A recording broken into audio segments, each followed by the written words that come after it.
বান্ধবীর বিয়েতে এসে যে নিজের বিয়ে হয়ে যাবে তা আমি কল্পনাও ভাবিনি। আর বিয়ে হয়েছে তো হয়েছে একদম বান্ধবীর ভাইয়ের সাথে, যাকে আমি জমের মতো ভয় পাই, যাকে দেখলেই আমার হাত দ্রুত গতিতে চলে, যার এক ধমকে আমি জ্ঞান হারাই, তাকেই কিনা বিয়ে করতে হয়েছে। ভেবেই আমার জ্ঞান হারাবার উপক্রম।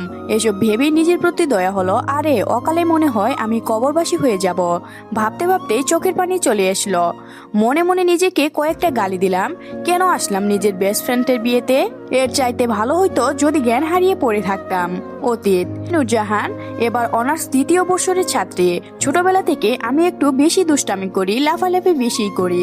অবশ্যই এর জন্য আম্মু কম বকাবকি মার খায়নি, তাও এমনই আমি। কিন্তু আমি অতিরিক্ত ভীতু কিছু হলে জ্ঞান হারিয়ে ফেলি। আমার বাবা লিয়ার জামান একজন বিজনেসম্যানের পাশাপাশি ডক্টর। ওনার নিজের একটা হসপিটালও আছে। বাবা আমাকে ভীষণ ভালোবাসতেন, তবে আম্মু না দেখে মতো প্রায় আমার আবদার পূরণ করেন। কিন্তু উনি আম্মুকে ভীষণ ভয় করেন, আর আম্মু যা বলেন তাই করেন। আর আম্মু রেহেলা খাতুন, উনি একজন ব্যবসায়ী। উনি শাড়ি গহনা ইত্যাদি নিয়ে ব্যবসা করেন। আর আমার ছোট ভাই লিওন জামান এবার ক্লাস 9-এ পড়ছে। এই হলো আমার পরিবার। কিন্তু ছোট ভাইয়া হওয়ার পর থেকে আম্মু আমার সাথে অদ্ভুত আচরণ করেন। যেমন আমার দিকে ওনার কোনো খেয়াল থাকে না, আমি বেঁচে আছি কিনা মরে গিয়েছি তাতেও ওনার কিছু যায় আসে না। প্রথম প্রথম আমি এইগুলা নিয়ে বেশ মানসিক চাপে ছিলাম, কিন্তু পরে পরে সব মানিয়ে নিলাম। ভেবে নিলাম আম্মু এমনই, শুধু লিমন ছেলে বলে একটু বেশি ভালোবাসতেন। আর আমার স্কুল লাইফ থেকে একটাই বেস্ট ফ্রেন্ড, মারিয়া মির্জা। নাম যেমন সুন্দর, দেখতেও তার থেকেও বেশি সুন্দর। তার পরিবারটা যেমন পরিবার না, একটা রাজনৈতিক পরিবার। তার দাদা থেকে শুরু করে তার ভাই পর্যন্ত রাজনীতি করে। আর মারিয়ার বাবা রহিম মির্জা আমাদের এলাকার চেয়ারম্যান, অনেকটা আমার বাবার বন্ধু। আমাদের হসপিটাল খোলার সময় উনিও সেখানে ছিলেন। আর তারপর থেকে আমার বাবার সাথে ওনার একটা ভালো সম্পর্ক হয়ে যায়। তার দাদি রানী মির্জা 1 নম্বরের কুটনামি মহিলা। আমি তাদের বাড়িতে গেলে আমাকে চোখ বড় বড় করে দেখবে। এই মহিলাটা একেবারে বদ। আমার জীবনটা উনি তেজপাতা করিয়ে দিয়েছেন। মারিয়ার মা শৌখিন মেহা, ওনার মতো মানুষই হয় না। একটা মানুষ এত সহজ সরল কিভাবে হয়? ওনাকে আমার সবচাইতে বেশি ভালো লাগে। উনি আমাকে নিজের মেয়ের মতো ভালোবাসেন। তার 2 বড় ভাই আছে। বড় ভাইয়ের নাম মাহিন মির্জা, যে বিয়ে করেছে বছর 3 আগে। আর সে পলিটেকনিক নিয়ে আছে, আর আশেপাশেও ব্যবসাও করে। তাদের পরিবার যেমন বড়, তাদের ব্যবসাও তত বড়। তার একটা ছোট্ট ছেলেও আছে। ওনার ওয়াইফের নাম তানিয়া চৌধুরী। দেখতে যেমন সুন্দরী, তার থেকেও বেশি সুন্দর ওনার ব্যবহার। বেশ মিশুক একজন মেয়ে। আর মারিয়ার মেজু ভাই হলো রুদ্র মির্জা। এই নামটা শুনলেই আমার বুক কাঁপে। ওনাকে দেখতে অনেকটা তুর্কির হিরো মুতারের মতো। যখন আমি ওনাকে প্রথম দেখেছিলাম কতই না ক্রাশ খেয়েছিলাম। এক প্রকার ওনার প্রেমে পাগল হয়েছিলাম। কিন্তু একবার ওনার রাগ ধমক খেয়ে আমি জ্ঞান হারিয়ে ফেলেছিলাম। দোষ একটাই, আমি কেন ওনার রুমে গিয়েছিলাম। ওনার পছন্দ না ওনার রুমে কোনো মেয়ে যাক।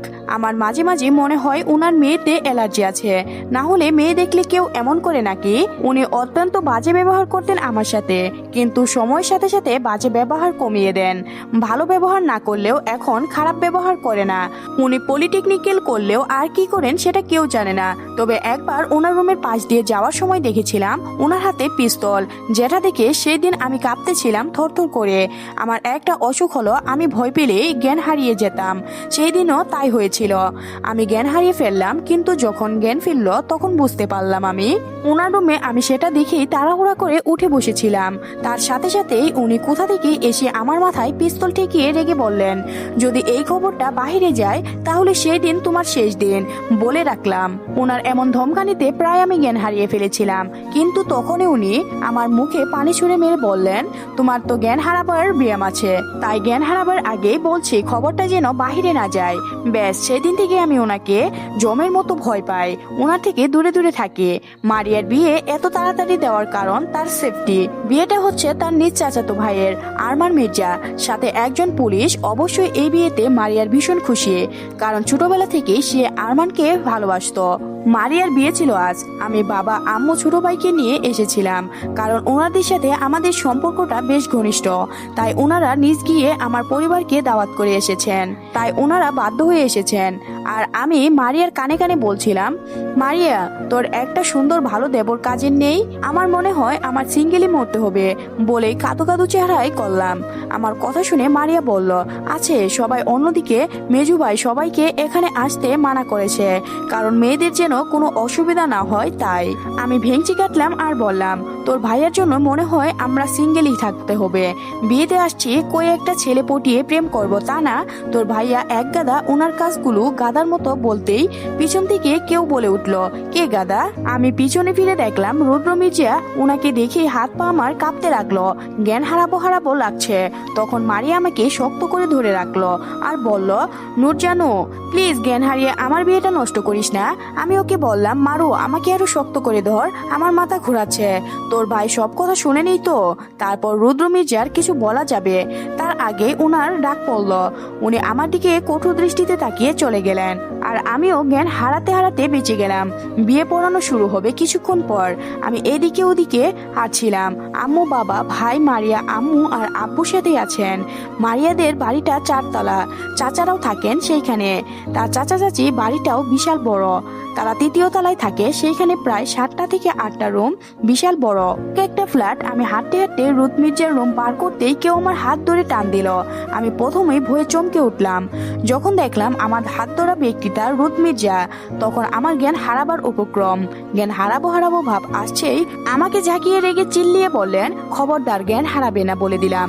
আর আমাকে কি বললে তখন? আমি গাদা তাই না? পিস্তল দিয়েই ঠেকিয়ে। জ্ঞান হারাবে না বললেও আমার মাথা ঘুরতে লাগলো, ভয়ে সারা শরীর কাঁপতে লাগলো। আর